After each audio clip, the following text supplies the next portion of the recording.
Hey guys, for those of you joining in, thank you for tuning in to We Suppose. Just waiting for a couple people to get on here. I'm going to have a guest on. We're going to be discussing a very controversial topic tonight. So thank you all so much for joining. Just waiting for Drake to get in here. He's going to be our guest speaker. We're going to start bringing some new people on. But for now, we are just going to have Drake on for tonight. And if anybody else wants to join tonight, they can. I will add them.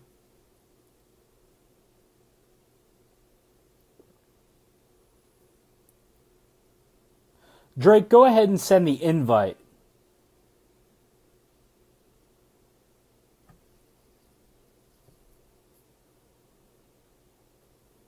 Hey, Joy. Thank you guys so much for joining. We're going to be discussing a controversial topic tonight. Thank you for tuning in to We Suppose. We're just waiting for my guest speaker to come on.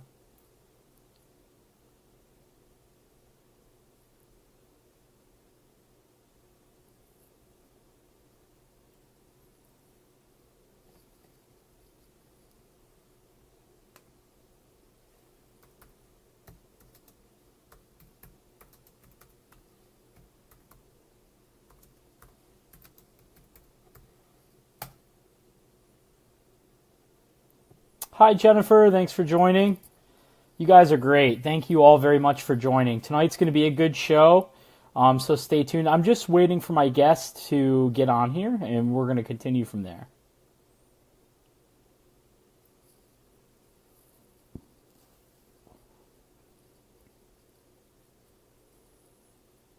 And I hope you guys in the audience are ready to engage with comments because this is a very heated topic and a lot of people feel very passionate about it. So I encourage all of you to participate as we go.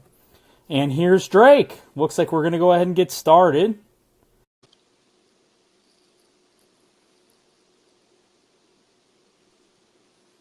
There he is. All right, can you hear I me? can hear you, buddy, loud and clear. Good deal. All right, so full disclosure, I did not get a chance to actually look at that outline. My word is out of date. Oh, now he admits it. After I type up this beautifully outlined discussion. No, I'm just kidding. It's okay, Drake. We will I'll kind of come up with some topics and we'll go from there. Sound good? Sounds good to me, buddy. All right, so as you guys know, my name is Michael. I founded and currently own We Suppose, which is a debate group you can join on Facebook. Just once you go into the group, click Ask to Join, and you'll be in. We're at over 1,000 members, and we have over 760 active members, which means we have a ton of people that are constantly engaging. They're debating a lot of controversial topics, and we are having a reach on the community and hopefully eventually the world. That's the ultimate goal. Those of you that have donated, thank you guys so much. It's helping tremendously. I'm working to get some streaming equipment so I could have more than one guest at a time, and we could stop using Facebook as a platform and hopefully transfer it to YouTube. But for now, this will work. With that being said, tonight we are going to be discussing gun control versus self-control. With the recent shooting that took place in Parkland, Florida, there has been a lot of controversy and an uprising again, and as to bringing gun laws that are more stringent into effect. So we're going to be discussing that tonight. Drake here is going to kind of give his point of view on it. I'm going to give mine, and we'll continue as to what we believe, and we'll debate it back and forth. And in the audience, you guys can comment and let us know what you think as far as whether gun laws should be increased, whether they should be decreased, whether they should be taken away, whether guns should be taken away. There's a lot going on. There's a lot of emotion, and thank you all that have requested to hear about this topic as well. And thank you guys for the likes. Make sure you subscribe to my YouTube channel. We're going to start uploading these videos on there as well. But without further ado, I want to go ahead and let Drake introduce himself for those of you that are new here. Okay, hey guys, actually every single person in right now knows who I am, and they know that I'm nobody special, so I'm not going to drag it out. I'm Drake. This is the fourth time I've been on. And seriously, if anybody else wants to do this, they're more than welcome. Just shoot Mike a text. So, Mike, take it away. All right. So with that being said, there was a shooting. 17 people were killed in Florida, in Parkland, Florida, and basically a student that was expelled went in with I believe it was an AR-15, and gunned down 17 people. He's now in custody, and obviously he's going to spend some time behind bars, probably his life. We're not sure because of the trial, but I'm assuming he's not going to get out. So that's not going to be really a debate topic tonight. Tonight, what we're going to be discussing is whether or not gun laws should be increased or refined to be more strict, or whether they should stay the way they are, or whether they should be, or whether they should stay the way they are, I would say, are the two things. So whether gun laws should be tightened up on and improved, or whether they should stay the way they are. And that's what we'll debate tonight, and that's going to be the topic. So I'm going to go ahead and give Drake here a couple minutes to kind of speak his mind and tell us maybe a little bit about what he knows of the event. We've had a great debate going on in our community on this, as I'm sure a lot of you have seen. So, Drake, what's your perspective on it? And do you think gun laws should be, more laws should be put into effect to tighten down on this, or should they be removed? Well, I don't think a law is going to change anything. Criminals break laws. Or hang on, Drake, I asked that question wrong. So should gun laws be increased to, tighten down on gun laws, or should they stay the same, like where they're at? Ah, I see. Okay, well, I don't think they should stay the same. I also don't think that strengthening gun laws is going to help. And, like I was saying, the reason I think that is because criminals break laws, man. Like, nobody that is going to use a gun to commit a crime that is remotely intelligent is going to obtain that firearm legally. So making it harder for people to go through the process of obtaining a gun is not going to prevent more mass shootings in the future. What I think will prevent more mass shootings in the future is if we take a look at why these things happen. I think it's honestly a problem of culture. Our gun culture is insane in my mind. We don't view guns as tools anymore. We view them as toys, and we treat them like toys. Granted, toys that are heavily regulated, but toys nonetheless. And until we can get away from that and back to what these things are supposed to be used for, then we're going to continue to have this problem, and we're going to have another tragedy every couple of weeks, and we're going to have the same conversation. So could you specify back to where they were, because I'm agreeing with you, Drake, on that, back to the way they were, or whatever. I agree with you on that. And I've had a lot of pushback, right, with people saying, that the gun laws should be improved or changed. And I feel like that's an infringement on our rights.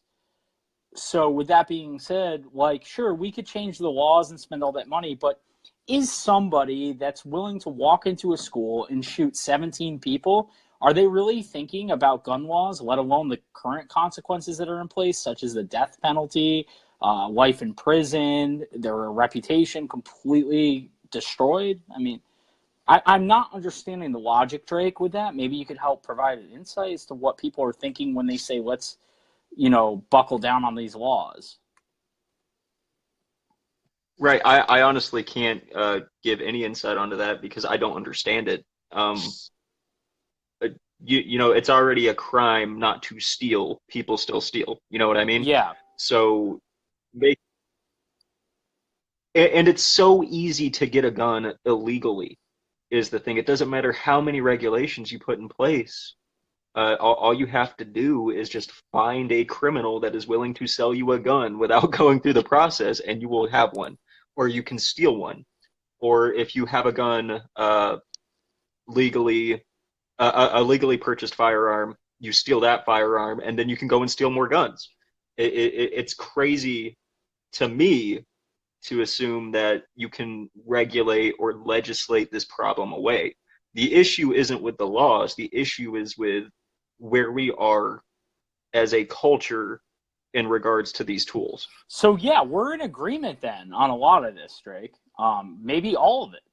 I agree with you. You know, changing the laws isn't going to change somebody's mental stability. And, you know, we've heard, so one of the things that's come up is a lot of people feel that we should have more testing for somebody's mental stability on whether or not they should be able to own a firearm or not. I'm not really sure how that would work. Just because, especially in regards to mental health, I mean, it's sound science. You know what I mean? I don't understand all of it, so I'm not going to say it's wrong, but I do know that people can suffer from the same two illnesses, right? And it affects them in very different ways. So if somebody is bipolar, their bipolar is not the same as the next person that has a bipolar disorder. So I'm not sure that would help this. I don't know all the facts about what happened in Florida right now. I'm not sure if that gun was obtained legally or illegally, or if he found it. But I feel that it wouldn't matter. You know what I mean? It doesn't matter how much testing, how many hoops you have to jump through. There's so many guns already in circulation right now. It just does not matter. Okay, so I pulled up some facts in front of me so I can read them to the audience for those of you that didn't have time to watch the news or didn't know what happened. Also, welcome, Billy Ellis. Thank you for joining us. And Cassie, of course, thank you for being here. Real quick, Drake, I want to address a couple comments before I go on to what happened. Cassie saying an AR-15, though, at 18 years old. So sure, Cass, maybe you think that gun laws should be improved because of an AR-15. However, at a state level, an AR-15 is still going to be semi-automatic, and they're going to still have a limit on the amount of rounds that could be spent from the firearm in one single go without reloading. So there are state-level laws in place. It's not like he has a fully automatic weapon that a Marine or somebody in our military would have firing upon an enemy. So it's not even close to the same. It's simply a design change, just like with paintball guns, you'll see different gun design. And that's where the big misconception here is with every party, is they're not understanding that, and even though it says AR-15, AR doesn't stand for assault rifle. It actually stands for something something man. So A starts with his name and then man, rifle, but it doesn't mean assault rifle. And also there's laws in place that currently confine weapons and make sure that they're not fully automatic to prevent that.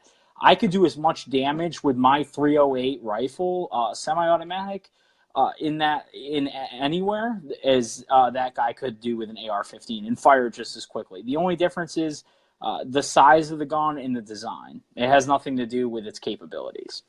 And at 18 years old, sure, Cass, anybody at 18 could get a firearm and commit something as tragic as this.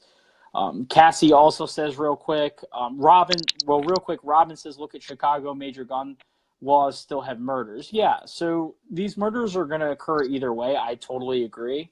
And Cassie says we need to spend money on training educators and local law enforcement on how to handle these situations. So yeah, if we implemented security into these schools, I think that would be a feasible solution to a lot of the issues that we're seeing. And thank you, Dean, Danielle, everybody that's joining. Thank you guys so much. Cass still disagrees with me. So Cass, maybe you could elaborate a little bit in the comments. Is the AR-15 really seems to stand out to you? I have a lot of friends that have AR-15 designs as weapons, but they're still semi-automatic and can only fire one round at a time for each pull of the trigger. When they depress the trigger, it's not like it's a burst or fully automatic. So it has the same capabilities as a hunting rifle that's semi-automatic, which is perfectly legal through the proper stipulations. So we have a lot of people on here tonight, Drake. if you kind of want to elaborate and give your thought, I'm going to pull up the facts on what happened with the shooting so the audience can hear. Okay, just to expand on how I feel about it, like I said, more laws is not going to prevent this. We need to have a different kind of conversation. Instead of how can we legislate this problem away and put it in the hands of our elected representatives, what can we do as citizens to keep this from happening? And one of the big things that I think we could do, is first off, teach people about what these guns are for. They are for hunting, they are for self-defense, they are for sport, but they are not toys. Correct. I follow a lot of groups, or I used to rather. I had to get rid of most of them because they were driving me crazy. But and some of them, especially ones located in the South, they treat guns like they are, like little toy box cars. They talk about they're gonna go shooting, just having fun, blah blah blah. And yeah, shooting guns is fun. I enjoy it. When I jump at every opportunity I have to go and fire a few rounds. I don't own any guns myself though, because I have no need for them. I don't have anything worth stealing. And if it does get stolen, I have insurance. I'm not gonna, try and keep somebody from walking out of here with my TV because I know I can get another one. I don't want anybody hurt, and I think it's our culture that is helping keep this a problem. And what do you mean by our culture, Drake? Because it's very rare that you and I agree on something here, and it seems like we're on the same page, which is a delightful surprise, to say the least. Hey man, you call me a liberal, but I'm a left-leaning libertarian. I am all about some Second Amendment, the entire Constitution, actually. I think we should add to the Constitution. But,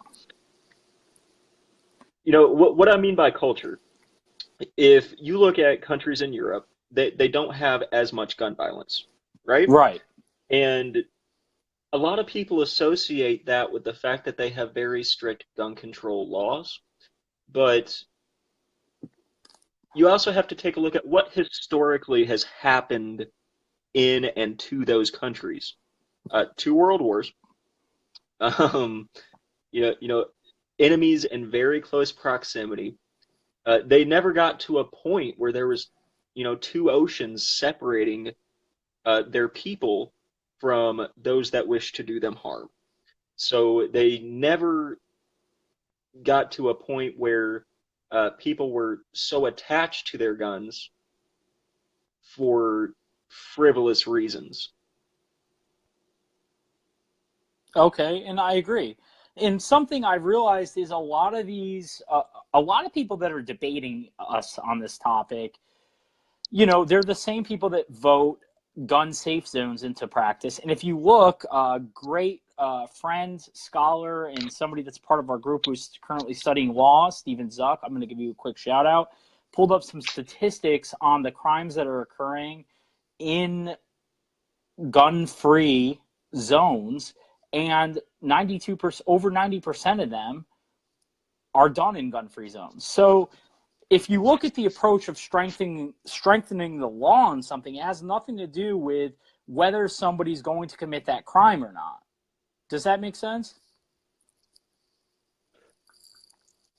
Clarify what you said for me. I didn't follow it all the way. So basically what I'm saying is yeah, we can create gun-free zones, we can tighten down on our laws, we can look at all this, but ultimately, if somebody's going to commit a crime like that, they'll find some kind of means to do something, like gunning down 17 people in a public school, Drake. I mean, I think we can agree on that.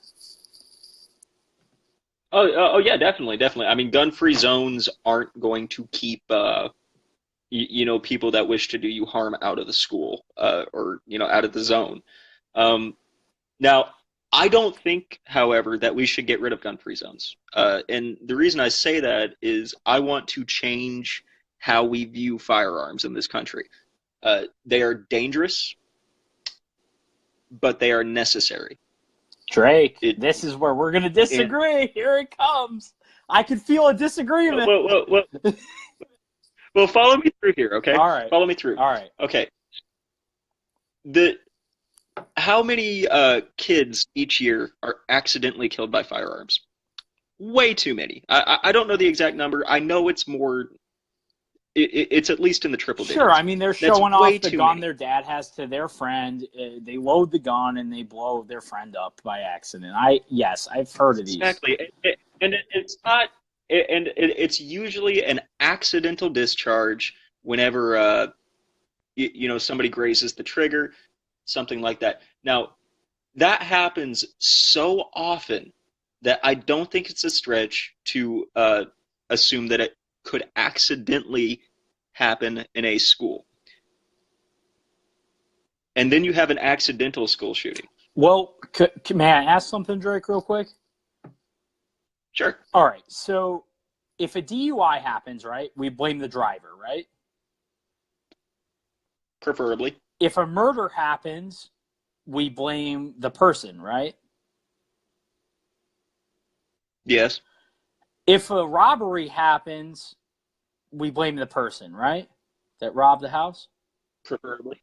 Yeah, preferably. If we go into a school and shoot 17 people, we blame the gun? I see. So I've never quite looked at it like that. It's silly. I don't think anybody has ever seriously suggested that the gun itself is at fault. But we do have to acknowledge that the gun enabled that amount of destruction. Yeah. We have the wrong view on what's going on. It's not the guns and these leftists that I don't agree with, right, on a lot of things, Drake, which you help me mediate. They're blaming the guns, saying we need gun laws. No, we need people laws, if anything, and that's not even going to solve the issue. We have some mentally ill people that are going to commit these crimes, that are going to do these things regardless of whether we have a law in place or not. Because if that were the case, right, we wouldn't have people doing this because of the consequences. No, I'm in complete agreement with you. I just don't. I've never seen anything where, I see people that want certain firearms banned, but I'm not seeing them actually blame the gun. They acknowledge that the gun is a tool, or that the gun was used by the person that perpetrated the crime, and I think they're very misguided in trying to actually ban the firearm, but I think it's a bit intellectually dishonest to assume that they're actively blaming an inanimate object. Well, I don't think that's helpful to the conversation to make that assumption. And I would agree. And I'm trying to understand why people think that increased or improved gun laws are going to help with the crimes that are happening. And here's another problem, right? They're blaming the president of the United States for the crimes that are happening. But if you look at if anybody that looks at data and looks at trends, they can clearly see during Obama's term they started, and now they're continuing. Like, don't get me wrong, I'm no mathematician or quantum physicist, but I can look at data, analyze it, measure it, improve it, and I can make assessments or hypotheses based on what I see. And I can tell you right now that it's a trend. It doesn't matter who's in office or what's happening, whether they're Republican or Democrat or liberal or, any other party. That's irrelevant. The real issue at hand is we can't all seem to come together and find a solution. I never see in these memes or in these arguments or in these debates a real solution brought to the table. No, neither do I, especially when it comes to people on the left hand side of this equation, that they're in the right place. I think they're definitely they mean well. I don't think they view it as trying to infringe on others' rights for their own safety. I do think that uh, see this is where it kind of gets tricky for me personally, because I consider whenever it comes to your Second Amendment rights, I don't think that there should be any limitations on that. Like if the choice is gun control and personal nuclear weapons, I will default to personal nuclear weapons. You know what I mean? And the reason I've decided that is my position is whenever the state, and when I say state, I mean the government, gets involved in things like this, and what I view as a matter of culture rather than rights or anything of that nature, is we all end up in a situation where we are more dependent on a non-dependable entity for our protection, for our livelihoods. Then, okay, Drake, with that being said, then why do you want to add to the Constitution, which has to be done through federal government? That doesn't make any sense. Well, when I say add, I want more amendments added to the Constitution. Want more that amendments that limit the government's power. Like the First Amendment, that's not for you. Okay. That's not for me. That makes sense. That's telling them. Yeah, that's just telling them what they can and can't do. Okay. I understand that. I respect it. So let me pull up what happened so the audience knows. Those of you that don't know what happened with the shooting in Florida, we're discussing gun laws, guys, just so you know, and we're debating about it. Drake and I are on agreement with a lot of topics, so it's been pretty smooth. Nobody objecting. If any of you guys want to object in the audience, Drake and I will handle your comments appropriately. But feel free to... I'm just reading Chris's comment right now. Say what, Drake? I'm just reading Chris's comment. He actually asked what I thought about what he said. I'm just going through it right now. Yeah, go ahead. Actually, read it to the audience. We have a ton of viewers on right now. This has been one of our best shows. So thank you all for joining us. And let me, while you're going through that, Drake, let me know when it's okay for me to read what happened with the event, or if you want to read what Chris wrote first. It's up to you. I'll just read what Chris wrote here. Oh. Chris writes, I just believe there should be a medical records check included in the background check process to see if a doctor that has had a personal one-on-one, I believe he meant, with someone and has declared them mentally unfit, then they should be banned from firearms as a felon is, and they should also, across the board, make someone be at least 21 to purchase a firearm. What do I think about that? I think that would be a very bad idea. And the reason I think that, Chris, is because the government has no need to go through my medical records for anything unless I'm trying to interact with the government.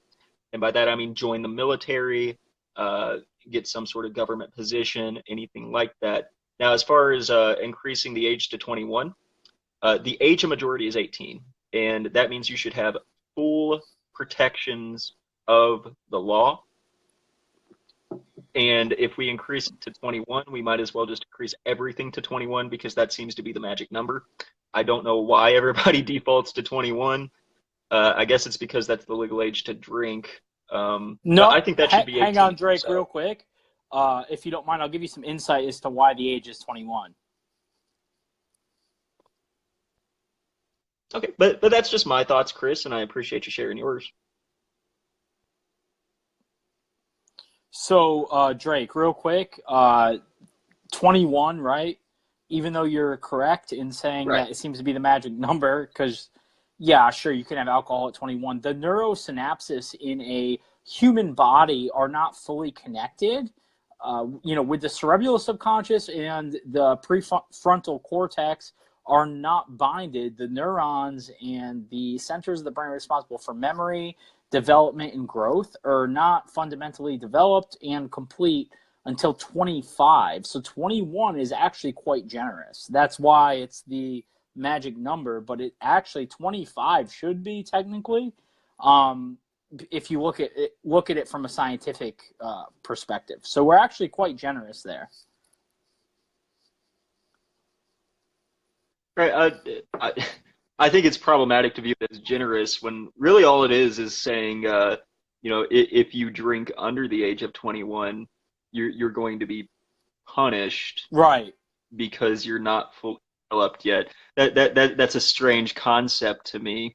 Well, I agree. I don't But think I think we're getting off topic. Yeah, we're getting off topic. I don't think the government should step in with that kind of stuff, right? I mean, what we're discussing tonight, sure. So that's why we're having this discussion. But let me go and is it okay, Drake, if I explain what's going on with the shooting that happened? Go ahead. Okay, so a former student opened fire with a semi-automatic rifle at a Florida high school Wednesday, killing at least 17 people. So this was yesterday, and sending hundreds of students fleeing into streets in the nation's deadliest school shooting since a gunman attacked an elementary school in Newton, Connecticut.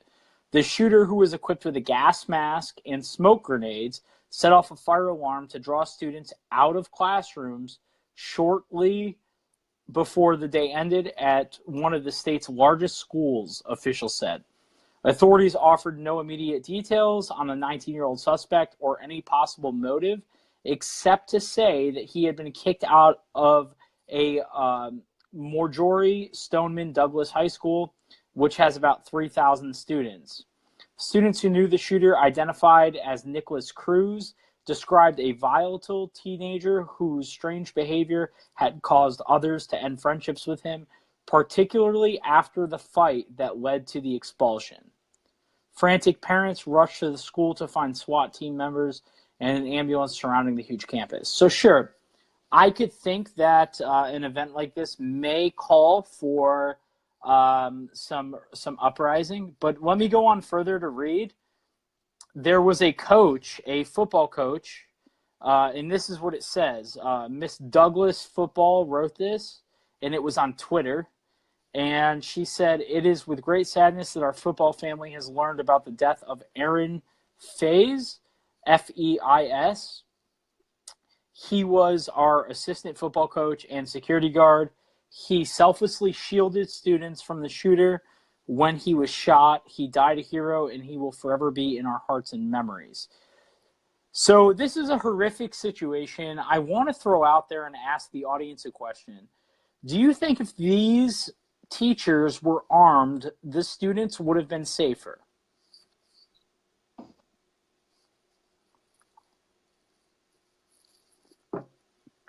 Drake, do you want to start? Oh, okay. I'll give my view on that. I don't think arming teachers is the way to go, for the simple fact that, first off, who's going to provide the handguns? Is it going to be the government or the teachers? And then we get into the whole conversation, well, why can't the government provide school supplies if it can provide, Glocks? You know what I mean? So, Well, I have had a lot of teachers. Not many of them would be very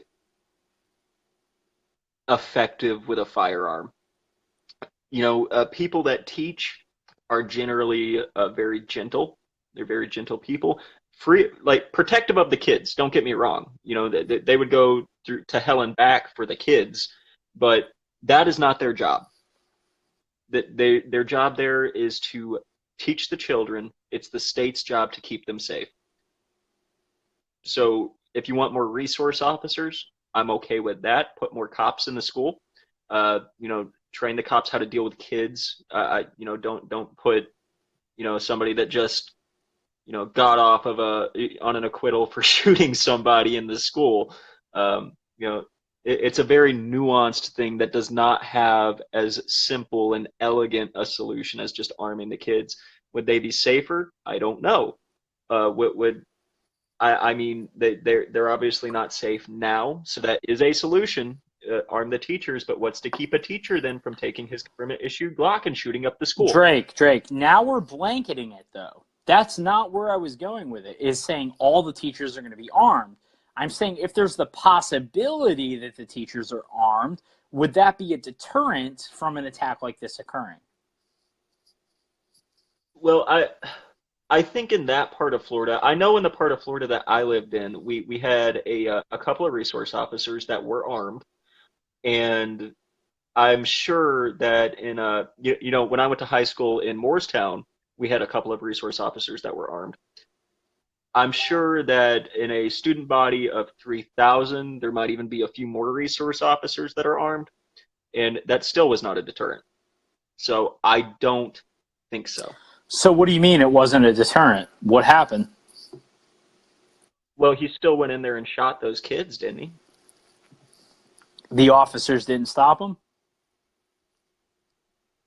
No. I mean, I think it was the SWAT team that arrested him. I'm not exactly sure about that, but the officers on site did not stop them. Their goal, their stated mission, is the safety of the students, not to stop an active shooter, but to keep the students in the school safe, so they kind of hunker down or evacuate, things of that nature.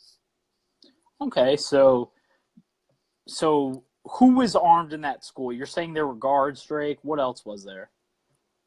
Well, police. There was police. And that still wasn't a deter. Adding more firearms to the situation doesn't deter anybody from using theirs. I mean, look at Chicago. Everybody in Chicago is armed. Chicago is the murder capital of the United States. It is. I agree. Leads LA. So more guns does not automatically equate to safety or deterring violence. That's simply not how it works. You can look at the data on that. It'll back up that position. Now, I'm not against more trained professionals in schools that have an access to a firearm. Well, I think that would keep more students safe, but it would not act as a deterrent to prevent a shooting. It would simply mean that less students die. Drake, address some of the audience members real quick. I got to step out for 2 seconds. Address some of their questions and whatnot, because everybody's very interactive. This is a great debate. And when I get back, we'll talk about possible solutions. Maybe not more armed guards, but like you said, maybe people that are skilled. Okay? Right. Give me 2 seconds. Okay, well, let me go. Okay, let me scroll up here. We'll see what we got cooking in the comments. I kind of just stare at a wall when I talk on here, so bear with me. Okay, let's see here. All right, Chris, you said you're not talking about a full medical check, just the files related to psychiatric care. I still think that's too much access, man. The government's got no reason to be rifling around in your medical records for anything, in my mind. Going on down here.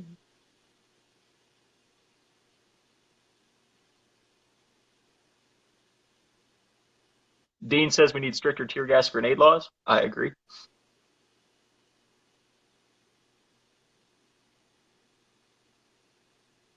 Okay, Skylar, this ties in with something I saw earlier today, a post that suggested armed veterans be stationed at schools for protection. Does anyone have any thoughts on that? Well, I don't know why it singles out veterans, but I do know that a lot of veterans go into the police force. And I actually think that's part of the issue when it comes to police violence. So whenever, this kind of goes back to what Chris was talking about, a government review of mental health records. Whenever you join the police force, you become an entity operating within the state. So at that point, back up a little bit, you become an entity operating in the state. So in that point, whenever you join the police force, I do think that there should be a mental evaluation for you, at least if you're going to be an armed officer. Now, if we had a program where veterans could go be mentally evaluated, join the police force as resource officers for the school, I would be okay with that. I don't see anything wrong with that. And now you have a hat on. Sorry, Drake, I had to do it. That's funny, man. All right, you're back. Take it away, Mike. What did I miss, Drake? I just addressed Skylar's comment. I better addressed Chris's comment. I think we're actually right now on the subject of armed veterans being posted inside schools as a way to deter school shootings. I think I've stated pretty clearly my position on that. It would make the kids safer, but it wouldn't act as a deterrent at all. So one of the big questions that we have is, while I was gone, Drake, did you bring up like the possibility of veterans helping protect schools? Did I miss anything? Right. We did that. Yeah. Okay. Skylar actually brought it up. Yeah, I just saw Skylar's comment, and I think that would be a great idea. What do you think? Well, I mean, it would go back to is the veteran mentally fit to carry a weapon as the rest of us? I think they should be entities operating within the police force as resource officers. If they do that, they should answer to a chain of command that is designed to protect and serve the people, and they should have a clean military record. So that I see no other issues with it than that. So you want me to start printing out paychecks and get a whole tax thing going on and a business license for veterans? No, I'm just kidding. But that's what these businesses are asking, right? Or school systems. So even though a school acts as a public entity and operates like, hey, we want to do the best for the kids, the bottom line is they have a budget, right? And we lose sight of this a lot when we're discussing laws or new laws being made or a lot of these issues. The bottom line is the director, right? She's looking at the return of interest, how much they can save and roll over into next year, and their quarterly gains so that they can do a proposition for more funds the next year. So greed is the driving factor in any improvement you want to make. So as long as you understand that, then you can effectively navigate, okay, through the politics and get maybe one item on your list that you want for the next year. And this is the case with any public entity, anything you want to pass into law, anything you want to do as far as a public or private sector, you have to have a good proposition. Would you disagree, Drake? No, you definitely have to have like I think, I don't think it quite applies the same whenever it comes to a school system that's publicly funded, because nobody's going to vote the school away. You know what I mean? Like you have to go to school. Some sort of schooling is necessary, at least under the law. So it's one of those entities that's going to exist no matter what. I do know that usually what happens with federal budgets, and I'm sure that the further down you go towards the more local level, it holds true, is if you don't spend every dime of your budget, that is getting cut next year. You do not have like a cost saving. What's the word I'm looking for? Effective. Not effective. It's more like a desire. The desire is not to cut costs. It's to spend your budget so you can get more. And in some ways that's good. In some ways that's bad. Well, I don't want to get too much into it. Well, honestly, yeah, we won't go too much into detail, Drake, but there are other companies and things that are willing to buy out a public entity and take it over and put it under a new name. And even our public systems are profitable. And unfortunately, the American people refuse to believe that. However, if they weren't, they would be taking their, funds and providing students with free lunch. And we know that's not the case. So this is a business, even though it's labeled as non-profitable, it is. in a lot of ways, and I know this because I have a very advanced background in business. So I do know that to be fact. I've read a lot of their business plans, their reviews, their propositions, and I know on the back end that their gross profit is great, and it's benefiting the government and the private interests. Okay, I mean, I'll take your word for it, man. I think it's unrelated, so I'm not really gonna push Yeah, it. yeah. I mean, we'll get into that on another topic, Drake. That was just more of a business perspective on it. But as far as like securing schools and gun laws, you and I agree that it's not the law that's the issue or the gun that's the issue. It's more or less the people. So I don't know if I asked you this already, but what do you feel would be a good solution to maybe overcoming this? Right. Well, I mean, we've covered it before, but I think it bears repeating, man. We need a drastic shift in how we as a society view what a gun is, what it does, and what it should be for. It's a tool. They're not. Would you disagree that it's a tool? No, no. I view it as a tool. Like it's a tool that is designed to do specific things. It's designed to defend yourself. It's designed to hunt food. It's designed for sport. They're not toys. And I think that we as a culture just look at them as toys. And as long as we do that, and as long as people are so attached to their toys, we're going to keep having the same conversation because it always falls into this either get rid of the gun or don't do anything. You know what I mean? We got to find some other way to have this conversation because what we're doing now is talking in circles. And I agree, Drake. So why is it on every issue that happens like this, right? Before the bodies are even cold, we have liberals saying gun laws. We have Republicans saying, let me bring my guns to school and protect myself. Why can't we as people meet in the middle anymore and actually get something accomplished? It's a nightmare. It's an Right, absolute and we don't even nightmare. have, right, and we don't even have to meet in the center. We just have to walk it back from ban all the guns.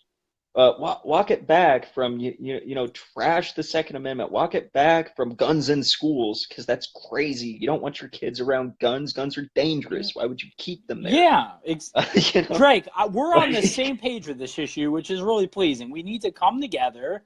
You're from a different party than I am, right? Everybody here that's watching knows I'm a conservative, and they may or may not know that, you're Drake. Go ahead and a define left. left-leaning libertarian, right? Right. Okay, so we're on different spectrums, but we can still come together on this issue when we're dealing with human life. And banning the guns isn't going to do any good, and giving more guns may not. We need to find a middle ground, and I think that's increasing security, being more aware of our surroundings, and making people aware of that these issues can occur, and you're not living in a fantasy world where your children go to school and they're safe and everything's going to be okay. No, like you need to be protected, and you need to make sure that you're ready for something if it occurs. And there needs to be policies and safety measures in place, and there needs to be guidelines for bullying, and there needs to be policies. And the problem is people get comfortable in their jobs and they stop following these regulations or these policies, and they stop paying attention. And especially when you're working in the public sector, it's crucial that you're paying attention to this stuff. Right. And you know what? Like part of the issue here, man, is whenever let's just talk about kids for a minute, man. Okay. So whenever I see this same debate happen so much when it comes to bullying, you know, and it's always one degree or another. Either take complete control of the kid's life, or teach the kid to stand up for himself, fight the bully, do whatever he has to do. When you as a citizen, as a taxpayer, are paying teachers and the police to first off teach your kid how to behave, and the police to protect you and your children. Why does that logic not hold up whenever the parties involved are so young? We're talking about like kids 5 to 18 years old that are dealing with what we think of as kind of like trivial issues, bullies, things that aren't going to matter in 20 years. You know what I mean? But it matters to them now. Yeah, and it has You know what huge impacts on their future. Their subconscious is going to come into play in the future. They might run into somebody 10 years down the line when they're in their mid-20s and be like unattracted or run away from somebody based on a previous experience they had. For instance, if they had abusive parents or they had somebody bullying them in school, somebody really mean to them, and somebody says even remotely the same thing in a joking gesture, they may completely discard or write that person off because of that event, Drake. So I see the significance in the importance in recognizing what you're discussing with, yes, younger people do matter.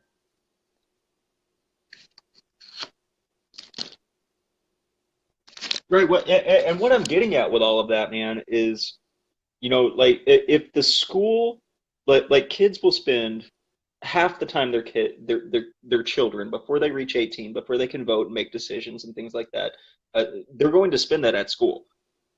And whenever we brush off things like bullying as, just disputes between one child and another, or, that we're raising victims whenever we deal with bullies administratively, rather than just letting the kid.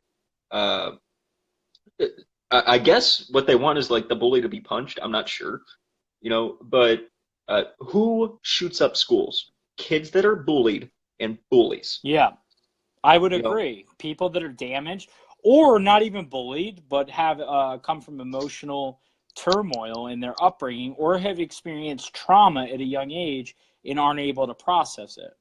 But that's a whole nother subject. Now we're getting into psychology. Yeah, but I think it ties in to the people shooting up schools, and I'm having a hard time getting there.